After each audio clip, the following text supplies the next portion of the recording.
Hello everybody, my name is Christian Swenson and I make videos here on YouTube about autism, autistic consciousness, and life on the autism spectrum. You know, let's say you're at a family reunion and then there's this great aunt who always comes to these things and you hate her. Or at least you hate her hugs. And she comes over to you and she's gonna hug you and she hugs you and you feel like you're gonna die. You're like, oh, please kill me. And then there's this weird feeling that happens when that kind of thing happens where it's like, oh, there's this weird flow of energy in me. Like there's ants in my pants, ants in my head, ants all over the inside of my body, all this swoogly woogly squidgy feeling. You're like, blah, blah, blah, blah, blah. What is that? What is that feeling? The feeling of bleh. Well, it's interesting, because maybe we could understand it by looking at a few memes, for instance. Like if you look at this one right here, it's kind of like the feeling of, touching the oogly things. Or maybe like this, for instance, the feeling of eating a lemon, right? Like, yeah. Well, Donna Williams, who I've talked about on this channel before, actually talks about it in those terms. She describes the different edges that people have, like fluffy-edged people or, hard-edged people, people with different feels to them. And with fluffy-edged people, what she says is that fluffy-edged people make me squirm like a worm. They cause me lemons, make me squidgy. I respond like they have germs. And it's like, yeah, we know what that is, don't we? It's the feeling of that movement, of that feeling of the ants in your head and all that stuff. And it has to do especially with light touch. What happens when we have light touch is we lose control. We have the feeling that our body is being taken over by something like a foreign energy, a foreign power, and we're losing control over something like our agency. There's this other autistic author, his name's Naoki Higashida, who talks about this.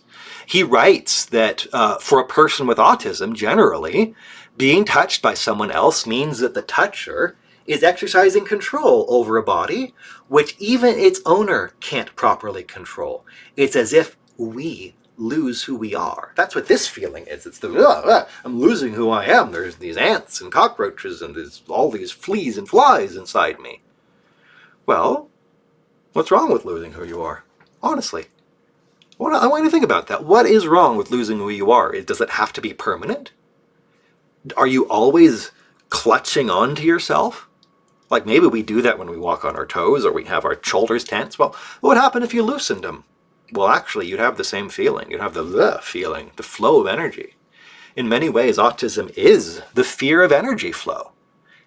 I've mentioned that in other videos. But the cool thing about that is that it has to do with touch itself. Many autistic people have alexithymia. The word that means you can't identify your inner feelings, right? Well, look at that word, feeling. Feeling. Well, it's a touch word.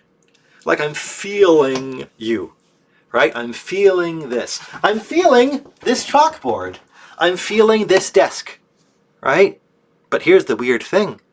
The desk is feeling me when I feel the desk. The book is feeling me when I feel the book. The chalkboard is feeling me when I feel the chalkboard. Touch works both ways. Sight doesn't. You can see me, I can see you, but I can't necessarily tell that you're seeing me. And I can't tell that the book is seeing me even though I see the book. Right? Touch is different. Touch always has a two-way flow, and that's the woogly feeling. It's the woogly feeling of not only touching, but letting yourself be touched. You let the world enter you. You let the world enter you with all of its movement, all of its meaning and energy and mystery. And I feel like we autistic people, with all of our sensory sensitivities, just like, nope, done, none of that, right? None of this overwhelming thing. We'd rather be safe than just drowning. But then we kind of get thirsty, don't we? We kind of get thirsty, lusting after the meaning that we've walled out. There's this feeling like I can't be who I am because I won't let in who you are. Because they go together. I feel like that's important. There's a kind of breathing that can happen, this breathing of woogliness, the touching and being touched, the seeing and being seen, the hearing and listening. and we get that equilibrium wrong a lot of the time. But what if we were to let in the cockroaches? What if we were to let in the woogles, the squidges, the squeagles, the sour, fuzzy lemon feeling? What if we were to drown in it? What if we were to not only touch, but be touched? What if we were to entertain the possibility that losing control wouldn't mean losing ourselves permanently, but finding ourselves, perhaps in another way, for the first time? What if your skin was someone else's skin? What if you and the other were both on both sides of your skin? What if you were not only here but there? What if they were not only there but here? What if you and them were flowing together? This isn't something you can do overnight, but this is something that has improved in me. This is something that I have learned to dip into, bit by bit. I'm scared of the world, but I'm learning that the world isn't a scary place. It's a place full of wonder and joy, a place that rewards participation, like a classroom, And I want to participate more. I want not just to touch the world, but to let the world touch me, to feel the this and to love the this. You don't have to change.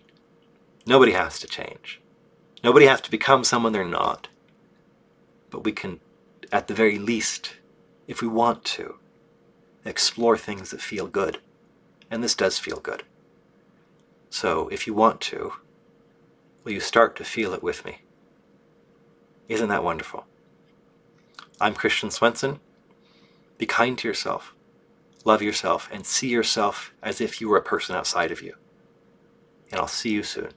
Take care.